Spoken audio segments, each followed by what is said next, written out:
Hey everybody, we are back home at Tall Pine Lodge, Yep. which is what we call Our our, cabin, yeah. yeah.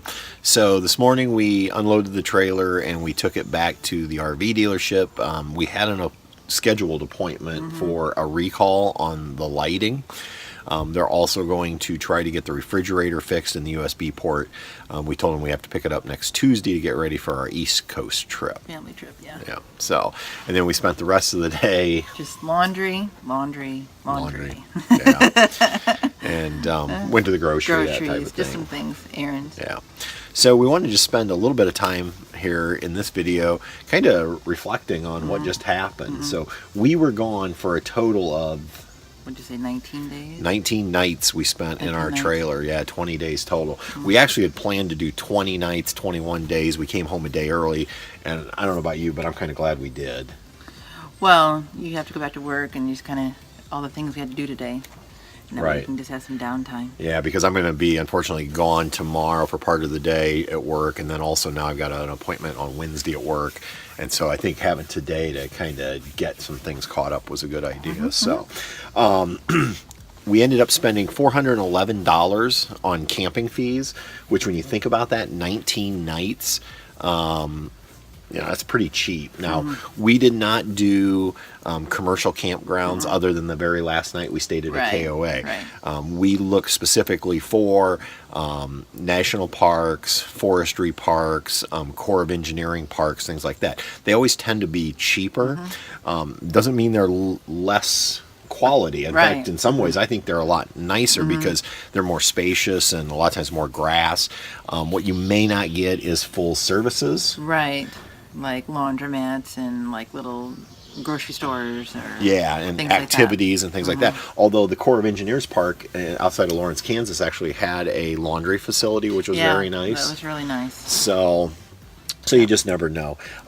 As far as gas, we ended up spending $1,053.45 in gas on this trip. So Yeah, the further west we got from here, the more it was per gallon. So. yeah, and honestly, that number's a little higher than it needed to be. But when we got out into the mountains, I started running high grade fuel, just to, for the car. Yeah, because it was working. Yeah, with the mountains, and so I was always paying a little bit more out there. Plus, I didn't know about running the 85 octane that they offer out there as their base That's level. their low one, yeah. Yeah. So, what I did do was I backed out about half of that because we get about half the mileage that we would get pulling. Right. And when I added that together with the camping fees and divided by 19, I think I told you it came out to around $45 a night. Yeah, you told me that. And there's no way we could have found Hotels out there. for $45 a night. No, because some of the places I looked up just for fun that were pet friendly were 100 or more. Or more. That one place was ridiculous. It was a resort. Right. So Ridiculous price. you can set, I know some people may question, like, boy, it costs you a lot of money in fuel to haul your trailer. But when you look at that with the campsites, for us, it was probably at least half as much doing it the way we did it than if we'd done hotels. Plus, the thing I love about camping, and I don't know about you, but it's like it's our bedroom. That's what I was going to say. It's my bed, it's my sheets. Because I like really soft sheets. So it's things that I like. We know the cleanliness, I know how clean it is. So we did some rough figuring. We didn't keep receipts on eating out, but we know we spent under $300, mainly because and we just didn't go to, I think we did one sit-down restaurant, I think so. Yeah. And everything else we did was more like fast food. We hit some Sonics. You saw us hit the In-N-Out burgers. We did Whole Foods. Actually, interestingly enough, the night we ate at Whole Foods in Frisco, we spent as much almost as what we had spent at Cafe Genevieve In Jackson. In Jackson, yeah. You got to be careful at those Whole Foods. They have great food on those buffet. It's not really a buffet, but it's you go in, but they charge you by the pound, and it was $9.95 a pound. And we had $25 in those two boxes. We had a cold box and we had a hot box. Yeah, we only take and the then cold box. and then we had purchased a dessert, which was very good, which was like $4, and then a bottle of water and that type of thing. So anyway, I just thought that was fascinating that we spent that much. It was good food, though. At least it was good food. So, You want to guess how many states we went through? Do you guys have a clue how many states? Not counting Indiana. 10. 10 states, Yeah. huh? We went through Iowa. We went through Missouri, Kansas, Colorado, Wyoming, Montana, Idaho, Utah, and then Nebraska. I believe that was all Yeah. 10. So, and then back home in Indiana. Indiana, So can't that would be count that. 11. Yep. So, Patty, I'm just curious for you. Let's start with the highs of the trip. What were some of your favorite moments? Favorite moments. One of my highs was when we found the coyote. We were driving in the northern section of Yellowstone Park, and we saw people stopping, and you're not supposed to stop on the road. And we're like, "There's got to be an animal." So we start looking. Where's the animal? Where's the animal? And we're looking way out, and all of a sudden it's right there next to the road. A coyote. It was kind of neat looking because you don't really see those animals when you're in the Yeah. park. You see the big ones like bison and elk, but yeah, not the little coyote. Yeah. Yeah, that was a good moment. I think for me, just being there. Like Yeah, it when was we arrived beautiful. at Teton, and I think in one of our videos I made a comment, I felt like a kid at Christmas. I didn't know which gift to open first. I mean, it was just so exciting because we had never been that far west. And the Tetons, as our friend Jim had told us before, he said it was the most beautiful place he'd ever been, and I would concur. There's something about the Teton Mountains. It's just the way they are just there. Yeah. All of a sudden they're just huge and the snow on them, and it's just They're just not like any beautiful. other mountain I've ever seen. So for me, that was probably my high. What about the low? Anything that? I think the big low would be the refrigerator, because that was always kind of a pain trying to know if your stuff's going to be fresh or is it going to spoil, and Right. getting the ice because I A became lot of like, frustration with the whole refrigerator It was frustrating. issue. I got in the habit of saying, "How many bags of ice do we need today? How many bags of ice do we need?" So today it's like we're at the dump That- station. I'm like, "How many bags of ice do you need today?" And he's like, "We don't need ice today. We're home." And that's the one statistic I wish we We would have kept track of how many bags bags of ice and what we spent on ice. Yeah, just trying to keep. Stuff And again, I'm cold. going to do a review on the coolers that we used. One I'm very happy with. The other one, you just have to know its limitations, and Yeah. it wasn't real good for. It was great We're gonna love it for bottled water. for bottled water if you're just trying to keep drinks cold.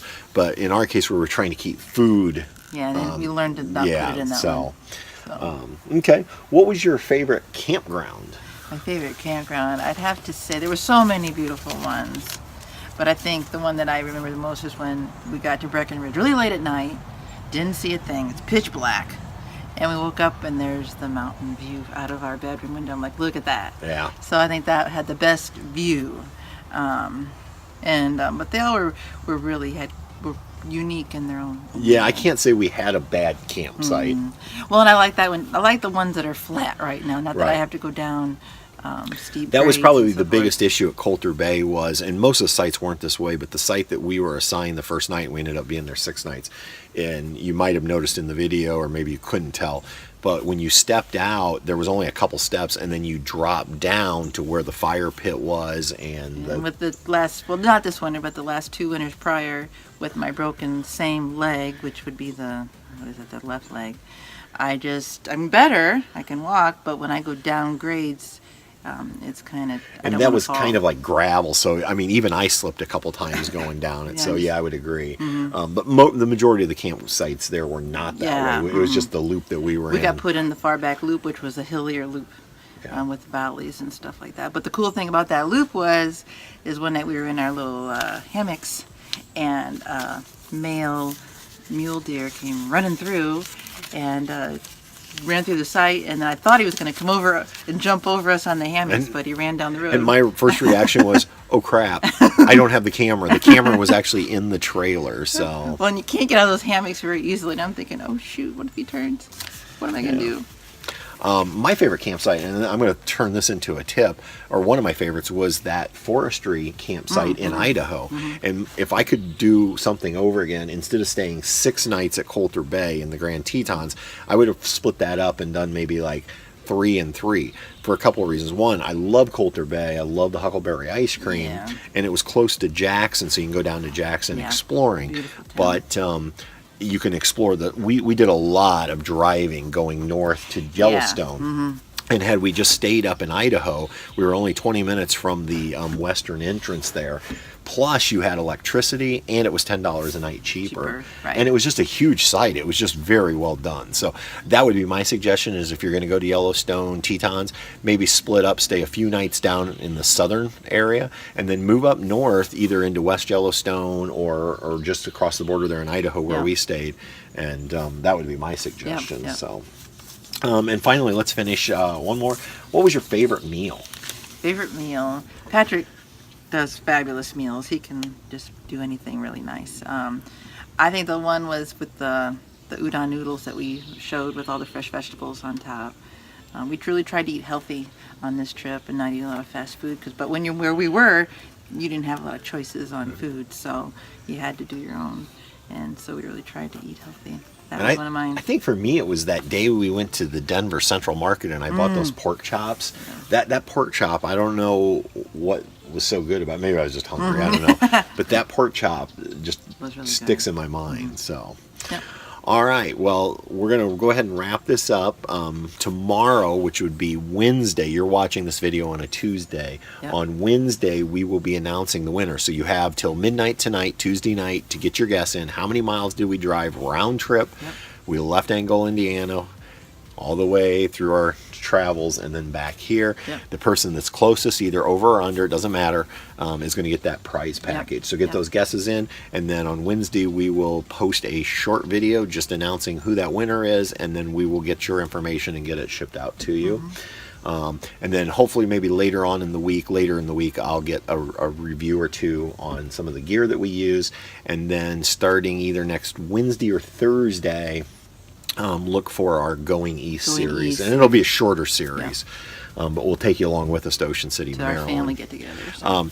Two final points. Number one, we shot the entire series on my iPhone 7 Plus, and I edited the entire thing in iMovie on my phone. We didn't realize until near the end that there was some audio issues, and so the last few videos I've tried to, I'm learning Figure how that to out, use yeah. it on my phone. So hopefully we'll get the audio better, so we apologize for that. We just didn't realize there was an audio issue. I know sometimes the music's really loud. On our end, and- it didn't sound Yeah, that it didn't way, sound so- that way when we were editing, so we're working on that. But yeah, everything has been shot on an iPhone 7. So Patty's laughing because as we were filming, I got a phone call and it interrupted the video. So, Yeah. but we're going to wrap it up anyway. So again, we'd like to thank everybody for coming along on this journey. It's been fun for us filming, and we hope you stay with our channel as we grow our channel on YouTube. Yep. And we look forward to announcing that winner. Yep. So get your guess Getting in. excited. All right. We'll see everybody on down the road. Good night. Good night.